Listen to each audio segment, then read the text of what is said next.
한 전 총리와 직접 얘기 나눠보겠습니다. 어서 오십시오. 안녕하십니까? 안녕하세요. 예. 마음이 많이 무거우실 것으로 짐작을 합니다. 그리고 무겁고 네. 아주 막중한 그런 책임감을 느끼고 있습니다. 한 달 전만 해도 총리께서 출마할 거라고 생각하시는 분들 많지 않았습니다. 출마를 결심하게 된 결정적인 계기가 뭐였습니까? 최근에 국제적으로 보면 통상 질서가 완전히 다시 개편되고 있고 또 국제 질서가 요동을 치고 있습니다. 네. 그에 따라서 전 세계의 산업 구조 개편이 요동치고 있고 거기에 따라서 국제적인 이런 분업 구조가 완전히 지금 달라지고 있습니다. 이것은 우리가 이제까지 경험하지 못했던 절대절명의 위기로 다가올 수 있겠다. 국내적으로 보면은 정말 지금의 이러한 모든 제도와 구조가 분열과 갈등에 의해서 우리나라가 도저히 선진 미래로 나갈 수가 없는 이런 상황입니다.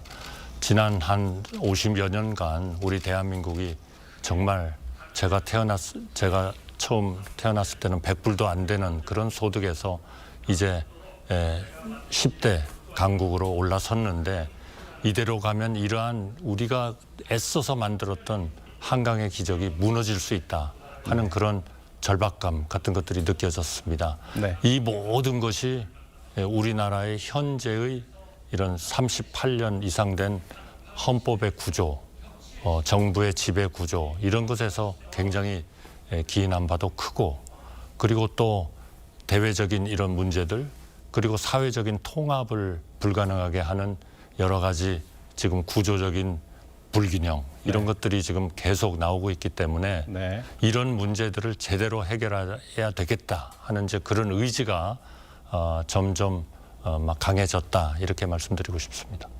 어제 출마 선언에서 여러분의 정부라는 표현을 쓰셨어요. 총리께서 생각하시는 정확한 정부의 모습은 어떤 모습입니까? 저는 우리 헌법이 정하는 자유민주주의 체제 그리고 시장 경제 그리고 사실과 진실의 바탕을 둔 사고 그리고 반지성이 아닌 지성적인 이러한 우리의 태도 이런 것들이 굉장히 중요한데요.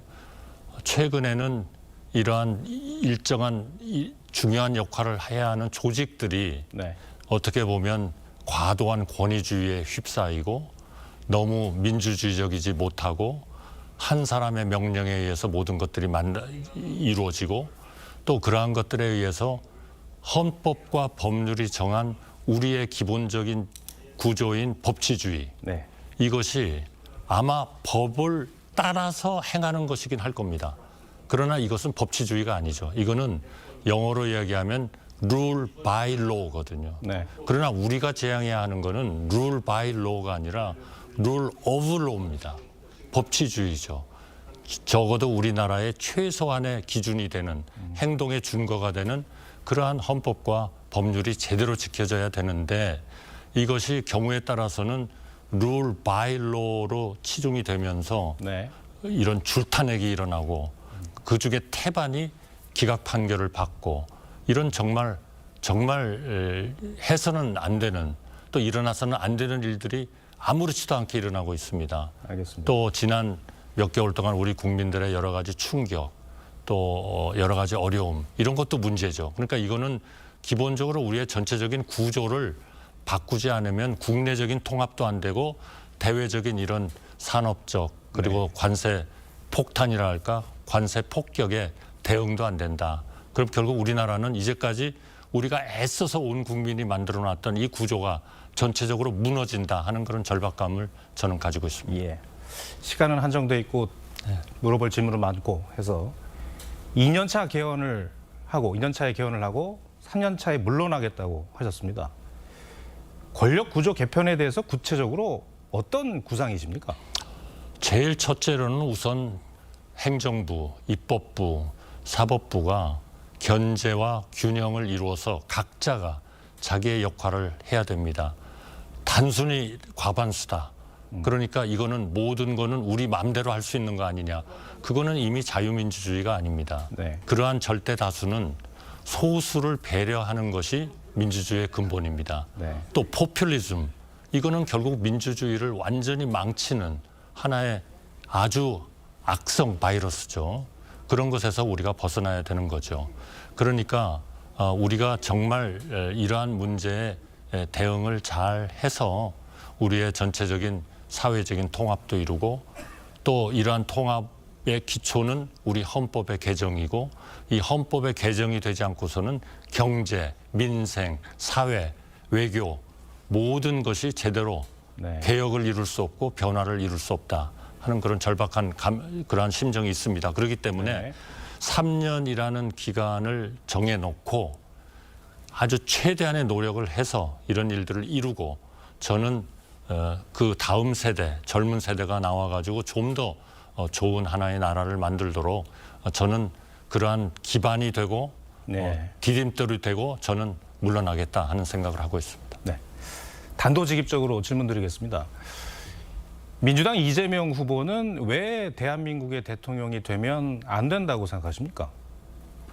저는 뭐 헌법과 법률에 맞다면 저는 어느 누구도 본인한테 부여된 그런 여러 가지 권리를 당연히 누려야 된다고 생각합니다.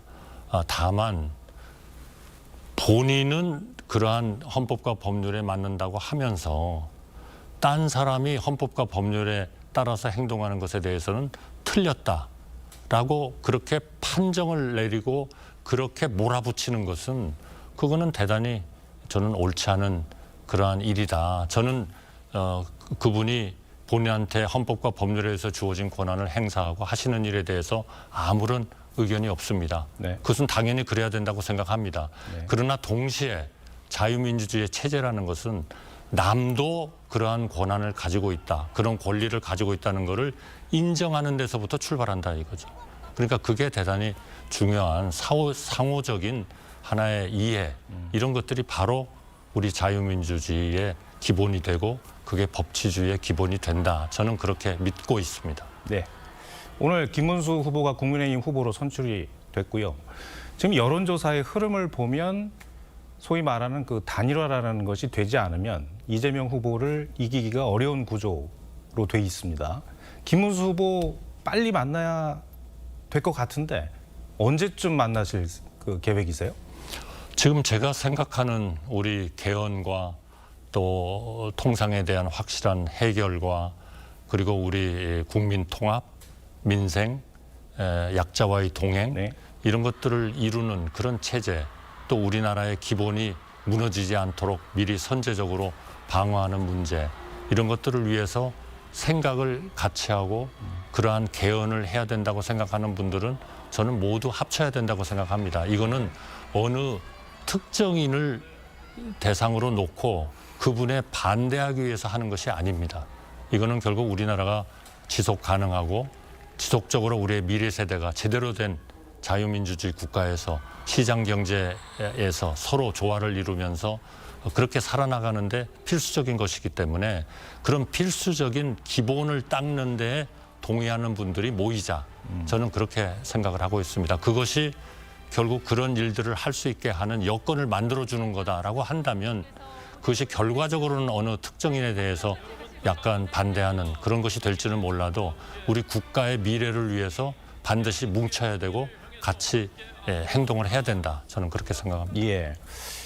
큰 틀에서 무슨 말씀하시는지는 충분히 이해를 했고요. 근데 국민의힘에서는 단일화 시한을 7일 정도로 보고 있는 것 같습니다. 그게 아무래도 후보 등록이 10일, 11일이니까 어떻게 해서든 그 전에는 해야 된다는 취지로 읽히는데, 조금 더 구체적으로 총리께서 그러려면 김문수 후보를 일단 만나서 시작이 돼야 될 것 같은데, 아직 언제 만날지는 정하시지 않은 모양인가 보죠? 네, 아직 일시는 정하지 않았고요. 네. 아까 제가 축하 전화를 네. 드리면서 네. 빠른 시일 내에 만나자 그렇게 얘기를 했고, 아, 여기 오시기 전에 네. 당선되고 나서 네. 전화를 네. 직접 하셨군요. 네, 했습니다. 예. 그리고 김문수 그 후보도 네.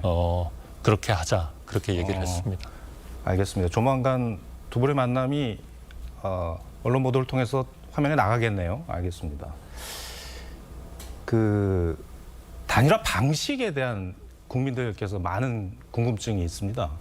하게 되면은 뭐 노무현 정몽준 모델이 있다는 얘기도 있고 또 하나는 뭐 단판이 있을 수 있다라는 얘기도 있는데 총리께서는 어떤 생각이십니까? 지금 우리나라의 미래가 지금 걸려 있는 일입니다. 네. 저는 그 방식에 대해서는 완전히 열려 있습니다. 우리가 정말 힘을 합쳐서 네. 우리나라의 미래를 우리 젊은 세대에게 잘 물려줄 수가 있다면 그 방식은 저는 전혀 중요하지 않다 이렇게 생각합니다. 알겠습니다. 총리께서 사퇴하신 날 마침 뭐 공교롭게도 대법원에서 이재명 후보에 대한 파기환송 선고가 내려졌거든요.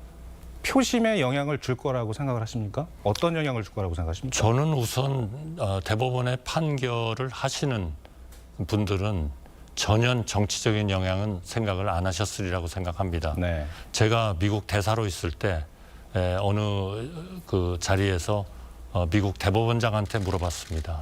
당신들은 선거가 임박하면 어떤 결론을 좀 연기하거나 당기거나 하는 그런 일이 있느냐 하고 물었더니 그 대법원장이 그게 무슨 얘기냐. 네. 그런 거는 우리 사전에 없다. 그런 얘기를 하는 거를 제가 들었습니다. 당연히 우리 존경하는 대법관님들이 계시는 대법원도 저는 똑같다고 생각합니다. 그렇기 네. 때문에 그러한 전혀 정치적인 고려를 생각하지 않은 대법원이 내린 판결에 대해서 이것이 정치적으로 어떤 영향을 줄까 하는 것을 제가 생각하고 거기에 대해서 저는 이렇게 생각합니다라고 말씀드리는 거는 네. 적절치 않다. 저는 그렇게 생각합니다. 마지막으로 질문드리겠습니다. 지난달에 트럼프 대통령하고 통화를 할 때 첫 질문이 출마하냐라는 것으로 알려졌거든요. 트럼프 대통령의 한 전 총리 출마에 왜 관심을 갖고 있다고 생각하세요? 글쎄요. 제가 통화한 날이 4월 8일인데요. 네. 4월 8일 때 이렇게 일부 언론에서 그런 얘기들이 좀 나오고 있었고 또 그런 내용들은 반드시 보고가 다 되게 돼 있습니다. 네. 여기 우리 주한 미 대사관에서 보고를 하기 때문에 그러니까 아마 그거는 저에 대한 하나의 개인적인 그 관심을 보이는 표명 그런 측면에서 말씀을 하셨다. 저는 그렇게 생각을 하고요. 네. 저도 또 그런 차원에서 어떻게 하면 우리의 한미 간의 그 관세 협상을 원활하게 이끌어갈 수 있을까. 워낙 우리에게는 중요한 네. 과제이기 때문에 또 그런 차원에서 좀 트럼프 대통령한테 답변을 했다. 그렇게 말씀을 드리겠습니다. 이것은 무슨 구체적으로 어떤 사항을 가지고 말씀하셨다기보다는 네. 저에 대한 그 한미 동맹이 워낙 중요하기 때문에 그러한 동맹국의 고난 대응에 대해서 일종의 관심 표명이었다. 저는 그렇게 생각합니다. 알겠습니다. 여기까지 듣겠습니다. 한 전 총리님 말씀 잘 들었습니다. 감사합니다. 네.